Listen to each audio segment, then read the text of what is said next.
Power point में हमने animation तक पढ़ लिया था, है ना। Home, insert, design, transaction, animation, animation तक हमने पढ़ लिया था। आज हम पढ़ते हैं slide show. What is slide show, slide show क्या होता है, कैसे काम करता है, वो हम पढ़ते हैं। तो स्लाइड शो में जब हम आएंगे तो हमको स्टार्ट स्लाइड शो एक सेक्शन और सेटअप एक सेक्शन ये आपको मिलेगा, जिसमें दिया हुआ है सबसे पहला ऑप्शन दिया हुआ है फ्रॉम बिगनिंग। आप अपनी प्रेजेंटेशन को स्टार्ट कर सकते हो शुरुआत से। शुरुआत से मतलब अगर हम इसको चलाएंगे तो प्रेजेंटेशन चलना पहली स्लाइड से स्टार्ट होगी। कहाँ से स्टार्ट होगी? पहली स्लाइड से। देखो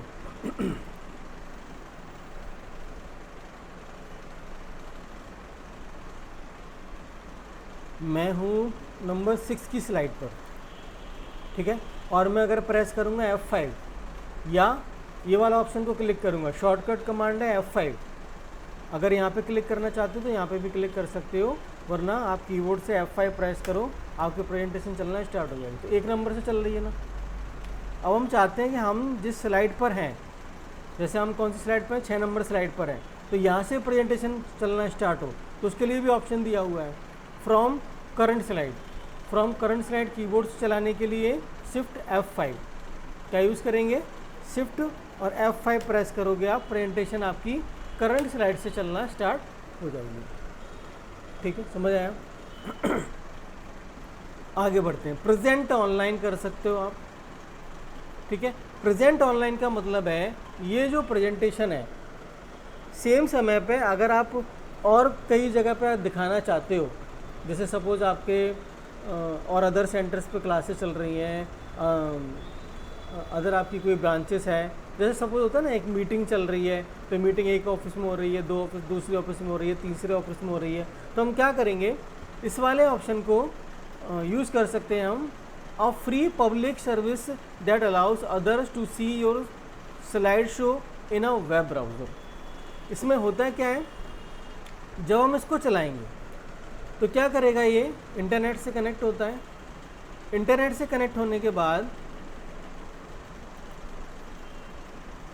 हमें उन लोगों का ईमेल आईडी इसके अंदर डालना है जिनको एक लिंक बनेगी इस पर, और उस लिंक को हम क्या करेंगे, सारे जितने भी ऑफिस हैं उन सबके ईमेल आईडी पर भेज देंगे। तो जब वो उसको ओपन करेंगे उस लिंक को, तो प्रेजेंटेशन चलना स्टार्ट हो जाएगी उनकी। कहाँ पर चलना स्टार्ट हो जाएगी? वेब ब्राउज़र पर, जहाँ पर हम इंटरनेट चलाते हैं ना, वहाँ पर प्रेजेंटेशन चलना स्टार्ट हो जाएगी। और जो मैं चला रहा हूँ, जो मैं बोल रहा हूँ, वो सारी की सारी चीज़ें वहाँ पर भी चलेंगी। यानी एक समय में एक से ज़्यादा जगह आपकी प्रेजेंटेशन शो हो सकती है, ठीक है। शर्त यह है कि ये वाले इसमें क्या करना है, आपको लिंक बनानी है, एक ऑफिस की आपको आईडी बनानी है, हॉटमेल की, आप अमेज़न की एक आईडी बना लो, माइक्रोसॉफ्ट की, बनाने के बाद फिर उसको आप चला सकते हो। इससे जो लिंक जनरेट होगी उस लिंक को आप उतने लोगों को भेज दीजिए, ठीक है, जिन लोगों को आप प्रेजेंटेशन शो कराना चाहते हैं। जो जो काम आप कर रहे होगे प्रेजेंटेशन में वो सब शो होगा, और जैसे ही वो प्रेजेंटेशन आपने बंद कर दी तो सामने की जगह भी वो प्रेजेंटेशन क्या होगी, बंद हो जाएगी। इसमें एक ऑप्शन था enable remote viewer to download the presentation. अगर हम इसको क्लिक कर देते हैं तो ये प्रेजेंटेशन वो लोग डाउनलोड भी कर सकते हैं।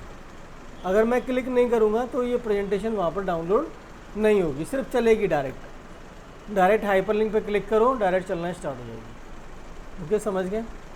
इसके लिए आईडी बना लेना और उसको चला के देख लेना। बेसिकली सिंगल पीसी पर इसका कोई काम नहीं है। अगर हम एक कंप्यूटर पर काम कर रहे हैं, ठीक है, इसका काम कब है, जब हमारे प्रेजेंटेशन को बहुत सारी जगह पर चलाना चाहते हैं सेम टाइम पर। फिर आते हैं आपके कस्टम स्लाइड शो।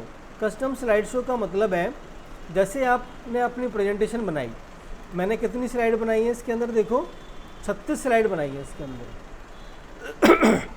इन 36 स्लाइड को मैं अलग अलग टॉपिक के हिसाब से इनको पार्ट में डिवाइड कर सकता हूँ, ठीक है। जैसे सपोज इंटरनेट की जनरेशन मैंने डाल दी 1 स्लाइड से लेके 5 स्लाइड तक, फिर 6 स्लाइड से 10 स्लाइड तक मैंने कुछ और डाल दिया। तो हम इनको अलग अलग भी सेपरेट भी चला सकते हैं। अभी जब हम चलाएंगे तो सारी स्लाइडें चलना स्टार्ट हो जाएंगी। तो हम क्या करते हैं, कस्टम स्लाइड शो में जाते हैं, कस्टम शो में जाते हैं, यहाँ भी ब्लैंक दिखा रहा है आपका, आप उसको न्यू करो। न्यू करने के बाद ये आपकी स्लाइड आ गई, देखो सारी 36 स्लाइड, ठीक है। और मैंने क्या बोला यहाँ पे, इंटरनेट यानी इंट्रोडक्शन,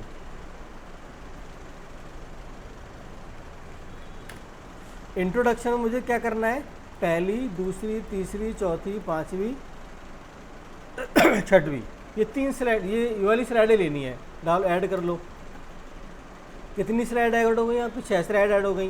कौन सा नाम क्या है उसका, इंट्रोडक्शन, और ओके कर दो, ठीक है, और क्लोज कर दो। अब जब मैं इंट्रोडक्शन वाले इसको चलाऊंगा तो वो 6 स्लाइडें ही चलेंगी। ये चल गई 3, 4, 5, 6, बंद हो गई। देखो कहाँ से चलेंगी, 1, 2, 3, 4, 5, 6, यानी 6 स्लाइडें आपकी चल जाएंगी किसके अंदर, जब आप इसको चलाओगे। लेकिन जब आप डायरेक्ट इसको चलाओगे तो सारी स्लाइडें चलेंगी आपकी।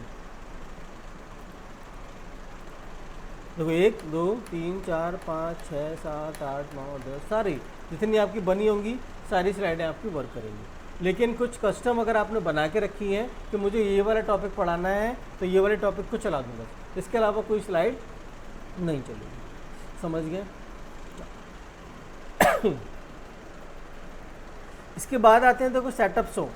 सेटअप शो का मतलब होता है कि इसको आप क्लिक करो, आपका जो पावर पॉइंट का जो सेटअप है आप चलाते हो, जैसे आप F5 कर रहे हो तो प्रेजेंटेशन चलना स्टार्ट हो जाती है, ठीक है। इसके अंदर अगर एनिमेशन ट्रांजेक्शन आपने डाल के रखे तो वो चलते हैं, एनिमेशन चलता है और प्रेजेंटेशन आपको दिखाई देती है। तो 3 ऑप्शन है आपको दिखाई देने के, present by a speaker, full screen, पूरा स्क्रीन पर दिखाएगा, ब्राउज बाई इंडिविजुअल विंडो, ठीक है, browse at kiosk full screen. Kiosk का मतलब है कि वेब ब्राउजर जैसे पर चलती है उस पर चलाएगा, और ये इंडिविजुअल विंडो की तरह चलाएगा। देखो क्लिक करो, ओके करो, ऐसे चलेगी। देखो F5 ऐसे आपको स्क्रॉल करनी पड़ेगी, देखो हो रही है। ऊपर देखो ये दिख रहा है आपको, ये बार दिख रही है आपको, सारी चीज़ें दिख रही हैं। लेकिन जब आप वैसे चलाते हो, नॉर्मल चलाते हो, तब ये चीज़ें नहीं दिखाई देती, तब ऐसा दिखता है आपको। देखो दिख रहा है, ऊपर कुछ भी दिख रहा है आपको, कोई बार्स वगैरह या कुछ भी नहीं दिख रही ना, इस तरह से। तो आप क्या कर सकते हो, यहाँ से अपनी प्रेजेंटेशन का सेटअप कर सकते हो।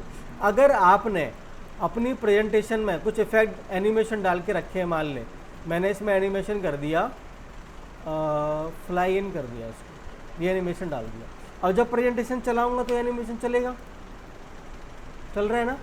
लेकिन मैंने पूरी स्लाइड में, मेरे 100 स्लाइड हैं, तो स्लाइड के अंदर मैंने एनिमेशन डाल के रखा है, और मैं ये चाहता हूँ कि ये एनिमेशन हटे भी नहीं, और जब मैं इस प्रेजेंटेशन को चलाऊँ तो चले भी नहीं। जब मुझे चलाना होगा तब मैं चला लूँगा, हटाने से क्या हो जाएगा, वो एनिमेशन इफेक्ट आपको बार बार अप्लाई करना पड़ेगा, और पूरी 100 स्लाइड में आपको हटाओगे तो आपको टाइम लगेगा, ठीक है। इसीलिए आप क्या करते हो, स्लाइड शो में जाकर सेटअप शो में जाइए, यहाँ पर शो विदाउट एनिमेशन का ऑप्शन क्लिक कर दीजिए, दिख रहा है, ओके कर दीजिए। जब प्रेजेंटेशन चलेगी तो कोई एनिमेशन नहीं चलेगा। देखो चल रहा है क्या, ये अभी नीचे से आया क्या, नहीं आया ना, सिर्फ ट्रांजैक्शन इफेक्ट चलते हैं। ट्रांजैक्शन का मतलब है, ये डाल देते हो ना आप कि ये स्लाइड ऐसे आएगी, ये स्लाइड ऐसे आएगी, ये स्लाइड ऐसे आएगी, ठीक है। तो ये इफेक्ट आपके चलेंगे, ये देखो चल रहे हैं, चल रहे कि नहीं, तो ये इफेक्ट आपको चलेंगे। ट्रांजैक्शन इफेक्ट चलते हैं, लेकिन एनिमेशन इफेक्ट जो भी आप डाल दोगे वो चलना बंद हो जाएंगे। तो अगर किसी की प्रेजेंटेशन में एनिमेशन इफेक्ट नहीं चल रहे हैं तो आप स्लाइड शो सेटअप शो में जाके आप वहाँ से इस ऑप्शन को अनचेक कर दीजिए और उसको ओके कर दीजिए। आप अगर चाहते हैं कि मेरी प्रेजेंटेशन है वो कंटिन्यू चलती रहे, कंटिन्यू का मतलब है कोई स्क्रीन लगी है और उस स्क्रीन पर मुझे प्रेजेंटेशन चलानी है, 1 से लेकर 50 तक की स्लाइडें हैं वो रन करानी है, और जब वो 1 से लेकर 50 तक स्लाइडें चल जाएँ फिर से शुरू हो जाना है, 1 से लेकर 50 ख़त्म हो जाए, फिर से 1 से लेकर 50, ऐसे चलता रहे, वो लूप में चलता रहे, उसको लूप बोलते हैं। ठीक है, आप जब भी ऐड देखते हैं इलेक्ट्रॉनिक स्क्रीन जो बहुत सी जगह ग्वालियर में लगी हुई है तो वो लूप में चलती है, उनमें क्या कर दिया जाता है, सेटअप कर दिया जाता है कि प्रेजेंटेशन में ऐड है वो चलते रहेंगे, एक के बाद एक, एक के बाद एक के बाद ऐसे चलता रहेगा, वो बंद नहीं होगा। ठीक है, तो वो किस लिए कब चलता है, जब उसको हम लूप में डाल देते हैं। लूप कंटिन्यूसली अंटिल एस्केप, यानी लूप, ये प्रेजेंटेशन को लूप में चलाओ, स्लाइडों को लूप में चलाओ जब तक मैं एस्केप की को नहीं दबाऊँ। एस्केप की कीबोर्ड पे होती है, उसका मतलब ये है अगर आप एस्केप की दबा देते हो तो ये प्रेजेंटेशन चलना बंद हो जाएगा। जैसे मैंने बोला कस्टम शो चला दो, इंट्रोडक्शन वाला मैंने बनाया था, ओके कर दो इसको, आप रन करा दो तो प्रेजेंटेशन चलेगी। देखो सब चल रहे हैं, देखो 3 4 5 6, फिर से 1 नंबर की स्लाइड शुरू हो जाएगी। देखो वो इसलिए तो ऐसे चलती रहेगी ये प्रेजेंटेशन, जब तक मैं एस्केप नहीं दबाऊंगा तब तक बाहर नहीं आएगी। जैसे ही मैंने एस्केप दबाया बाहर आ, तो आप इसको भी चेंज कर सकते हो, यहाँ से इस पर से टिक हटा दो। विदाउट नरेशन चला सकते हो। नरेशन का मतलब है अगर इसमें कोई वॉइस वगैरह की रिकॉर्डिंग है तो वो नहीं चलेगी, आवाज़ उसके अंदर नहीं आएगी। चलो आगे बढ़, ये पेन कलर होता है, जब प्रेजेंटेशन चलती है तब एक पेन आपको मिलता है। जैसे मैं चलाऊं तो यहाँ एक पेन मिलेगा आपको, देखो ये पेन, आप इसको सेलेक्ट करोगे, ठीक है। देखो पेन आपने सेलेक्ट किया तो पेन चल रहा है, देखो कलर रेड कलर से चल रहा है, तो वो कलर है, वहाँ हम जो कलर दे देंगे वो सेट हो जाएगा।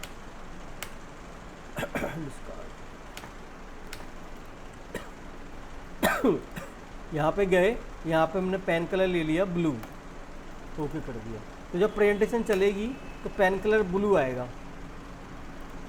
पेन आ रहा है। तो ये पेन कलर आप सेट कर सकते हो। लेज़र पॉइंटर सेलेक्ट कर सकते हो, लेज़र पॉइंटर ओके करो। जैसे मैं लेज़र पॉइंटर चलाऊं तो लेज़र पॉइंटर भी चलेगा। यहाँ पे देखो क्लिक किया, यहाँ आ गए, यहाँ पे लेज़र पॉइंटर ऐसा होता है, ये चलता नहीं है, ये सिर्फ पॉइंट आउट करने के काम में आता है। ठीक है, आगे बढ़ते हैं। और क्या है, कौन सी स्लाइडें चलानी है कौन सी नहीं चलानी है वो यहाँ से डिसाइड करोगे आप। ऑल पे क्लिक है तो सारी चलेंगी। फ्रॉम मतलब 1 से लेके मुझे 15 तक चलानी है तो 1 से लेके 15 तक चलेंगी। अगर आपने कोई कस्टम शो बना रखा है उसको ही चलाना है तो कस्टम शो को आप सेलेक्ट कर दीजिए। ये इस लिस्ट में तभी आएगा जब आपने बनाया होगा, ये लिस्ट में तब नहीं आएगा जब अगर आपने नहीं बनाया होगा। समझ में आया। एडवांस स्लाइड आप चला सकते हो, उसको मैनुअली चला सकते हो। Using timing in if present, अगर कोई टाइमिंग आपने दे रखी है स्लाइड में तो वो टाइमिंग के हिसाब से चलेगा। मल्टीपल मॉनिटर पर चलाना है क्या, मल्टीपल मॉनिटर जैसे एक स्क्रीन पर चलाना है, दूसरी स्क्रीन पर चलाना है, प्राइमरी मॉनिटर पर चलाना है, सेकेंडरी मॉनिटर पर चलाना है। ठीक है, अभी तो दोनों प्राइमरी ही है क्योंकि ये पैरेलल चल रहे हैं दोनों मॉनिटर। ये आपका प्रोजेक्टर प्लस ये कंप्यूटर की स्क्रीन, ये पैरेलल ही चल रहे हैं दोनों। लेकिन अगर मैं लैपटॉप पे चलाता और दूसरा इसमें प्रोजेक्टर कनेक्ट कर लेता तो प्राइमरी कौन सा हो जाता, लैपटॉप की स्क्रीन, और सेकेंडरी कौन सा हो जाता, प्रोजेक्टर की स्क्रीन। ठीक है, प्राइमरी हमेशा वो होता है जो जिस पे चीज़ चल रही है, जो जिस पे हमारी प्रेजेंटेशन फर्स्ट रन हो रही है उसको बोलते हैं प्राइमरी। ठीक है, तो ये आप कर सकते हो। हाइड स्लाइड कर सकते हो इनकेस आपको कोई स्लाइड नहीं चलानी, सपोज ये 6 नंबर की स्लाइड नहीं चलानी या 1 नंबर की स्लाइड मुझको नहीं चलानी, हाइड कर दो। तो जब प्रेजेंटेशन चलाओगे F5 करोगे तो पहले नंबर की स्लाइड नहीं चलेगी। चल रही क्या, नहीं ना, बंद हो गई। जितनी आप बंद करना चाहोगे बंद हो जाएंगी, उस पर ऐसे क्रॉस लग जाएगा स्लाइड के नंबर पे। इसको दोबारा से अगर आपको चालू करना है, स्लाइड को सिलेक्ट करिए और हाइड पे फिर से क्लिक कर दीजिए, ये हट जाएगी। अब चलना स्टार्ट हो जाएगी, देखो चलने लगी पहले नंबर की स्लाइड। तो किसी भी स्लाइड को आप हाइड कर सकते हो। रिहर्स टाइमिंग कर सकते हो आप। रिहर्स टाइमिंग का मतलब है कि आप कोई कहीं प्रेजेंटेशन अगर देने के लिए जा रहे हैं तो आप उस पर प्रैक्टिस कर सकते हो। जैसे मुझे कहीं प्रेजेंटेशन देना है तो मैं क्या करूँगा, सबसे पहले अपनी प्रेजेंटेशन पे प्रैक्टिस करूँगा। प्रैक्टिस करने पर क्या होगा, ये आपकी हर प्रेजेंटेशन, हर स्लाइड का टाइम सेट करेगा। देखो मैंने क्लिक किया रिहर्स टाइमिंग पे तो ये टाइमिंग चलना स्टार्ट हो जाएगी आपकी। ये देखो चलने लगी। अब जो मैं बोल रहा हूँ, जैसे इंटरनेट के बारे में बोल रहा हूँ, सारी चीज़ें कहानी सारी मैंने कह दी और मेरा ये एक स्लाइड का काम ख़त्म हो गया। अब मैं जा रहा हूँ फिर दूसरी स्लाइड। अब ये दूसरी स्लाइड पे आ गए, तो दूसरी स्लाइड पे जो मुझे बोलना है वो दूसरी स्लाइड पे बोल देंगे। अपनी जो भी डिस्क्रिप्शन है, जो भी आपका लेक्चर है वो आप बोल दो और इसको नेक्स्ट कर दो। तो इस पर क्या होगा, टाइमिंग सेट होती चली जाएगी। ये हर स्लाइड की टाइमिंग है, ये आपकी टोटल स्लाइड की टाइमिंग है। तो जो आप सेट करते चले जाओगे वो आपकी सेट हो जाएगी timing. Okay,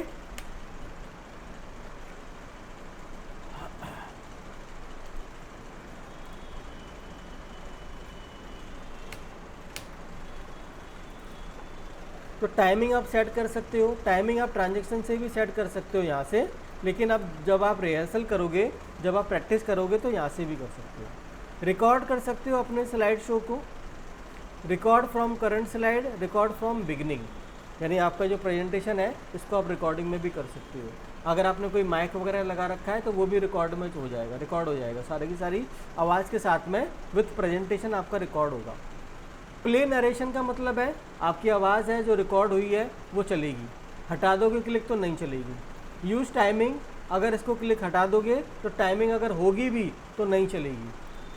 show media controls, अगर मीडिया कंट्रोल्स होंगे, पॉज करने का बटन वगैरह जो होता है वो आपके चलना बंद हो जाएंगे जब आप इसको चलाओ, बंद अगर हटा दोगे तो। मॉनिटर, किस मॉनिटर पर चलाना है आपने पहले भी देखा था। अभी ऑटोमेटिक चलाना है तो ऑटोमेटिक पे क्या होगा, पहले मॉनिटर पे भी चलेगी और इससे जुड़े हुए अदर्स मॉनिटर पे भी चलेगी। समझ गए कि नहीं समझे? मॉनिटर्स क्या होते हैं, डिस्प्ले, आपकी जो प्रेजेंटेशन है कितने डिस्प्ले पर चल रही है। तो जिस पर पहले चल रही है स्टार्ट, जहाँ से चल रहा है वो तो हो गया प्राइमरी। अब इससे जो आपने जोड़ रखे हैं मॉनिटर, प्रोजेक्टर जोड़ रखा है, एलईडी जोड़ रखी है, जो भी जोड़ रखे हैं वो हो गए आपके सेकेंडरी। कौन से हो गए, सेकेंडरी। ऑटोमेटिक करोगे तो सब पे चलेगा, दोनों पे चलेगा। ओके, समझ में आया, क्लियर हुआ? नेक्स्ट होता है आपका रिव्यू। तो जो रिव्यू है वो आप पढ़ चुके हो वर्ड में, पढ़ा है कि नहीं? आपने स्पेलिंग एंड चेक पढ़ा है, आपने एक्सेसिबिलिटी ऑप्शन पढ़े हैं, आपने लैंग्वेज वगैरह ट्रांसलेट करने के लिए पढ़ा हुआ है सारा, कमेंट, ठीक है, शो कमेंट, कंपेयर, ये सब पढ़ा है आपने। और ये स्टार्ट इंकिंग है, जैसे आप चाहते हो यहाँ पर इंक बना लो, आप इंक कर लो तो आप इंक कर सकते हो। यहाँ पर जो काम जैसे प्रेजेंटेशन में चलता है ना, वहाँ पर आप यहाँ पे इंक कर सकते हो। यानी जो आप समझाना है, समझाने के लिए आपको एक मार्कर मिल जाता है, यहाँ पे जो भी आप मार्कर का यूज़ करो वो आप कर सकते हो। जैसे ये हाइलाइटर है, हाईलाइट कर दिया मैंने उसको, यहाँ पे भी हाइलाइटर यूज़ हो जाएगा। इतने सारी चीज़ें दी रखी हैं, इतने सारे कलर हैं आप यूज़ कर सकते हो, कलर जो आप चाहो वो यूज़ कर सकते हो। थिकनेस कितनी चाहिए आपको, थिकनेस कम ज़्यादा कर सकते हो आप, ठीक है। इरेजर का यूज़ कर सकते हो, यहाँ से इरेज कर सकते हो इसको, जो भी आपने बना रखा है, इसमें चेंजेस कर रखे हैं वो सब आप इरेज कर सकते हो, ठीक है। समझ आया? सिलेक्ट हुआ, सेलेक्ट ऑब्जेक्ट कर सकते हो, ये ऑब्जेक्ट सिलेक्ट हो गया, ठीक है। तो ये काम आपका पावर पॉइंट में आप इस तरह से पेन को यूज़ कर सकते हो। तो वो आपको काम मिलता है, पेन आपको रिव्यू के अंदर मिल जाएगा। अगर आपने कोई इंक बना रखी है तो इंक को आप हाइड भी कर सकते हो, सारे इंक एनोटेशन आपके हाइड हो जाएंगे। शो करना है, शो करो, ठीक है। समझ में आया? देन ये होता है व्यू, व्यू भी आप जानते हो, ठीक है। अब व्यू में कुछ ऑप्शन नए हैं, जैसे ये प्रेजेंटेशन व्यू है, जैसे नॉर्मल व्यू चल रहा है आपके सामने, ये होता है आपका आउटलाइन व्यू। इसमें सिर्फ हेडिंग हेडिंग दिखाई देती हैं आपको, जैसे एक क्लिक करो ये आ जाएगा, इसको क्लिक करो ये आ जाएगा, आ रहे हैं देखो। और होता है स्लाइड शॉर्टर, इसमें सारी स्लाइडें छोटे छोटे रूप में आपके सामने खुल जाती हैं, ठीक है। यहाँ लेकिन काम नहीं होगा, इस व्यू में आप काम नहीं कर सकते, वर्किंग नहीं कर सकते। नोट पेज खोल सकते हो आप। नोट पेज का मतलब है अगर इस स्लाइड के बारे में अगर कुछ लिखना चाहते हैं यहाँ पर, तो आप नोट्स यहाँ पर लिख सकते हो। इस प्रेजेंटेशन को रीडिंग व्यू में खोलना है, रीडिंग व्यू में खोल सकते हो। ये खुल गया देखो, रीडिंग व्यू में एज अ प्रेजेंटर व्यू जो हमने वहाँ पे खोला था वैसे ही खुल जाएगा, ठीक है। तो ज़्यादातर हम किस में चलाते हैं, नॉर्मल में। क्लिक करो नॉर्मल, क्योंकि नॉर्मल में हम वर्क कर सकते हैं स्लाइड पर। समझ आया, क्लियर हुआ? फिर होता है आपका स्लाइड मास्टर। स्लाइड मास्टर क्या करता है, ये आपकी जो प्रेजेंटेशन है उसमें जितनी भी स्लाइड्स आपने यूज़ करके रखी हैं उन सब की सेटिंग एक बार में चेंज कर सकता है। जैसे क्लिक करूँ, जैसे स्लाइड मास्टर दिया हुआ है, जैसे मुझे इस अगर कोई ये स्लाइड यूज़ करता है, कौन सी वाली, ये वाली पहली वाली, तो इसका जो कलर है वो कैसा आना चाहिए, इसका जो कलर है वो येलो आना चाहिए, टेक्स्ट का कैसा आना चाहिए, येलो। अगर कोई ये वाली स्लाइड यूज़ करता है तो उसका कलर ऐसे ये ब्लू आ रहा है, इसका कलर भी हम चेंज कर सकते हैं। इसका कलर कैसा आना चाहिए, इसे ऑरेंज आना चाहिए, आ रहा है देखो। अगर ये वाली स्लाइड को यूज़ करता है इसके कलर भी, यानी सारी कलरिंग प्रॉपर्टी आप चेंज कर सकते हो एक बार में, सारी की सारी। जब आप जाओगे मास्टर स्लाइड को क्लोज करके नॉर्मल में, तो अगर आपने उस स्लाइड को आप यूज़ करोगे, जैसे मैंने सबसे एंड में जाके मैं एक स्लाइड यूज़ कर रहा हूँ, इंसर्ट स्लाइड, न्यू स्लाइड, ये वाली,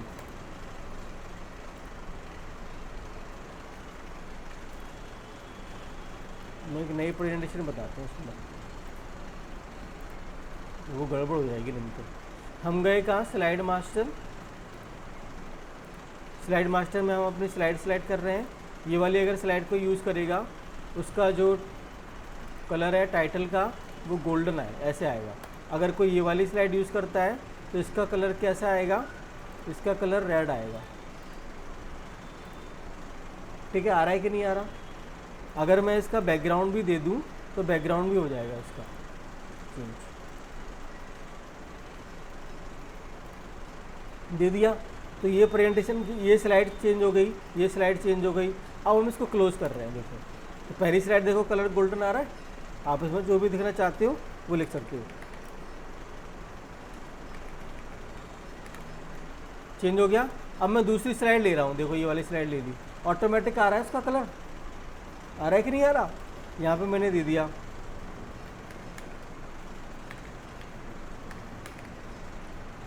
अब सपोज मैंने पूरी प्रेजेंटेशन बना ली, 50 स्लाइडें बना ली। अब मुझे इसका कलरिंग चेंज करनी है, तो मैं यहाँ ना करते हुए मैं क्या करूँगा, मास्टर में चले जाऊँगा। कहाँ चले जाऊँगा, मास्टर में। यहाँ पे व्यू में जाके स्लाइड मास्टर, और मैं स्लाइड मास्टर में जाकर जो भी मैंने प्रेजेंटेशन यूज़ करके रखी है उसमें जाकर मैं क्या करूँगा, यहाँ इसका चेंजेस कर दूँगा। जैसे मुझे इसको क्या चाहिए, ग्रीन चाहिए, और इसको भी चेंज कर दूँगा। इसका बैकग्राउंड कलर मुझको चाहिए, ठीक है, लाइट येलो, वही तो है, इस तरह से चाहिए, ये वाला कलर चाहिए। हो गया। और इसको क्लोज कर दो आप, स्लाइड मास्टर को क्लोज कर दिया मैंने, तो देखो ऑटोमेटिक चेंजेस हो जाएंगे आपको। हो गए। अगर आपने बहुत सारी स्लाइड में बना रखी हैं तो एक बार में चेंजेस सारी स्लाइड में हो जाएंगे, आपको बार बार करने की ज़रूरत नहीं है। ठीक है, समझ गए। लेकिन एक बार तो आपको स्लाइड मास्टर की सेटिंग करनी पड़ेगी, तभी आप उसको यूज़ कर सकते हैं। और क्या है व्यू में, हैंडआउट्स मास्टर है। हैंडआउट्स मास्टर का मतलब है कि जब आप प्रेजेंटेशन पे काम करते हैं और कहीं पर प्रेजेंटेशन देना चाहते हैं तो आप उसके हैंडआउट्स बनाते हैं। हैंडआउट्स का मतलब है एक मीटिंग में 5 लोग हैं या 10 लोग हैं, तो उन 10 लोगों के पास में वो प्रेजेंटेशन के प्रिंट होने चाहिए। तो आप एक पेज, आपके पास जैसे 50 स्लाइड है और 50 स्लाइडों के प्रिंट निकालोगे, एक पेज पे एक निकालोगे, तो एक के लिए 50 पेज करने पड़ेंगे। यहाँ पे आप क्या कर सकते हो, सिर्फ एक के लिए आप क्या कर सकते हो, ये बना लो, स्लाइड हैंडआउट्स बना लो। यहाँ पे क्या कर सकते हो आप, एक स्लाइड में 6 स्लाइड ले सकते हो, ठीक है, और एक ले सकते हो, 2 ले सकते हो, 3 ले सकते हो, 4 ले सकते हो, 6 ले सकते हो, 9 ले सकते हो। यानी एक उसमें पेज पर 9 स्लाइडों के जो प्रीव्यू हैं छोटे छोटे फॉर्मेट में प्रिंट होके आ जाएंगे, जिससे सामने वाले को ये आइडिया लग जाता है कि हाँ ये प्रेजेंटेशन चल रही है, ये वाली स्लाइड चल रही है, इसमें ये है, इसमें ये है। ठीक है, तो ये होते हैं हैंडआउट्स। हैंडआउट्स मतलब जो प्रिंट निकाल के आप उन सभी लोगों को दोगे, ठीक है, जो उस मीटिंग में शामिल है। ठीक है, अब इसमें क्या क्या काम कर सकते हो, हेडर फुटर प्रिंट करना है क्या, डेट प्रिंट करनी है क्या, पेज नंबर प्रिंट करनी है क्या, थीम क्या रखनी है आपको, थीम चेंज कर सकते हो, बैकग्राउंड स्टाइल चेंज कर सकते हो, ये सब चीज़ें हैं उसके अंदर। ठीक है, क्लोज कर सकते हो। तो ये होते हैं हैंडआउट्स। हैंड आउट आपके याद नहीं रहते, जब प्रिंट करोगे तो ऑटोमेटिक आपको प्रिंट होके आएंगे। यानी स्लाइडें आपके अगर एक पेज पे आपने 3 लिया रखा है तो एक पेज पे 3 स्लाइडें प्रिंट होके आएंगी। 4 ले रखा है तो एक पेज पे 4 स्लाइडें प्रिंट होके आएंगी। ठीक है, समझ आया, क्लियर हुआ। ये नोट्स मास्टर है, आप अपने इसके बारे में भी नोट्स लिख सकते हो। टेक्स्ट की स्टाइल वगैरह, टेक्स्ट का लेबल वगैरह, सेकंड लेबल वगैरह सब आप यहाँ कर सकते हो। ओके, और व्यू में क्या होता है, और व्यू में होता है रूलर देखनी है क्या, यहाँ रूलर आ जाएगी, देखो आ गई रूलर। मतलब इससे पता चलता है आपका पेज का हाइट और विड्थ। ग्रिड लाइन देखनी है क्या, ये ग्रिड लाइन आ गई। ग्रिड लाइन का काम क्या होता है, ऑब्जेक्ट को प्रॉपर ग्रिड पर रखना। जैसे ये ऑब्जेक्ट है, ये अभी मैं अगर रखना चाहूँ तो ग्रिड पर रख सकता हूँ, देखो रख लिया, ये लगा दिया। ग्राफ पेपर देखा ना, ग्राफ पेपर क्या क्या होता है, ग्राफ पेपर पे चौखाने चौखाने बने होते हैं ना, वो किस लिए बने होते हैं, पॉइंट बना के उस पर ग्राफ बनाने के लिए। तो अगर उस पर ग्राफ नहीं बना होगा, ब्लॉक्स नहीं बने होंगे, तो आप प्रॉपर ग्राफ नहीं बना पाओगे। ऐसे ही जैसे इसके बिल्कुल सीध में मुझे एक और ऑब्जेक्ट चाहिए, अगर ये नहीं दिखेंगी तो मैं सीध बिल्कुल ले ही नहीं पाऊँगा, मुझे अलाइनमेंट करने पड़ेंगे। ठीक है, ये गाइडलाइंस होती हैं, आपके पेज का गाइड बताती हैं कि ये सेंटर है, आपके पेज का ये सेंटर है, और ये थोड़ा सेंटर में नहीं है, इसको थोड़ा सा खिसकाओ, अब सेंटर में आ गया। ठीक है, जैसे ये बिल्कुल सेंटर में है, पता चलता है ऑब्जेक्ट का सेंटर, आपके पेज का पूरा सेंटर बताएगा। ये नोट्स हैं, आपको नोट्स यहाँ पे दिख जाएंगे। किसी स्लाइड के बारे में अगर आपने लिखा है नोट्स, तो आप नोट्स वहाँ देख सकते हो। जैसे मैंने बंद कर दिया, नॉर्मल खोल लिया, दिख रहा है ना नीचे, हेलो। अगर ये नहीं देखना तो आप व्यू में जाके बंद कर दो, हो गया बंद, ये देखो चालू हो गया। जूम आपको पता है क्या होता है, कलर स्केल है ये। कलर स्केल में आप ग्रे स्केल कर सकते हो, अपनी पूरी प्रेजेंटेशन को ब्लैक एंड वाइट हो जाएगी। ये लाइट ग्रे स्केल है, ग्रे ऑटोमेटिक है, ब्लैक एंड वाइट है ओनली, ये देखो ब्लैक आ रही है, वाइट आ रही है। ठीक है, और बैक टू कलर व्यू, इस पर क्लिक कर दोगे तो प्रेजेंटेशन कलर में दिखाई देने लगेगी। ये विंडो के ऑप्शन है, ये वही ऑप्शन है जो आपने वर्ड में पढ़े हुए हैं। यानी एक ही फाइल के अंदर एक से ज़्यादा जगह अगर काम करना हो तो हम इनको यूज़ करते हैं, आपको मालूम है। ठीक है, मैक्रोज क्या होते हैं, ये छोटी छोटी कमांड्स होती हैं, रिकॉर्ड करने के लिए यूज़ की जाती हैं। जैसे कोई वर्क है आप कर रहे हो और वो वर्क आपको इन फ्यूचर चाहिए, तो आप उनका मैक्रो बना लो। मैक्रो बनाने के बाद उसको कभी भी रन कर सकते हो आप चलाने के बाद। सबसे पहले मैक्रो को क्या किया जाता है, रिकॉर्ड किया जाता है। तो इसमें क्या है, इसमें तो रन करने के लिए आ रहा है डायरेक्ट।